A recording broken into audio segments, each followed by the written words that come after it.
Cananici la microfonare, e cosa malamente mi tengo per me, quindi se non mi piace qualcosa me lo tengo per me, quindi la stima che c'è qualcosa, vedo un prossimo, saluta un schizzo, un schizzo di marcianini, mamma, madonna mia, da quando te lo diamo?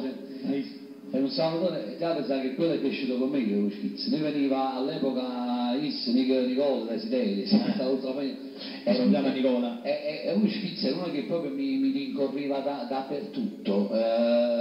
Infatti maestro, non siete nemmeno arrivato qua subito lo schizzo. No, infatti ho visto il combo, un attimo mi sembrava che anche perché sono in casa tua, giustamente di là c'è tutta la gente che ti ama, ti segue. Forse facevo cose a Toni.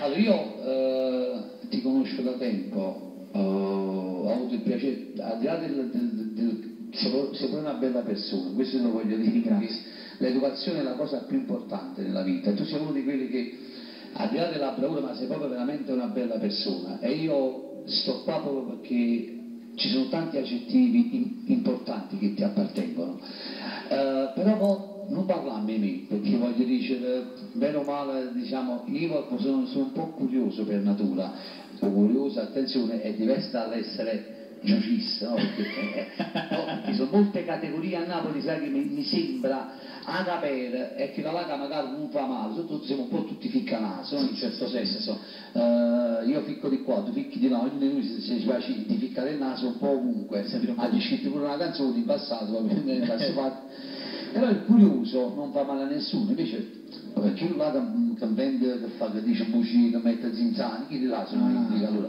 io sono curioso di sapere tu, quindi dico tu già sai, però lo dico, ti faccio la domanda per dire magari a chi si stesse sintonizzando in questo momento, non sa. Tony Dell'Anno per esempio, raccontaci un po' di te. È un po' un'intervista. Sì, siamo da casa mia, no? No, è vero, perché allora Antonio Annunziata, in arte Tony Dell'Anno, nasce a San Giuseppe Vesuvano nel 9881.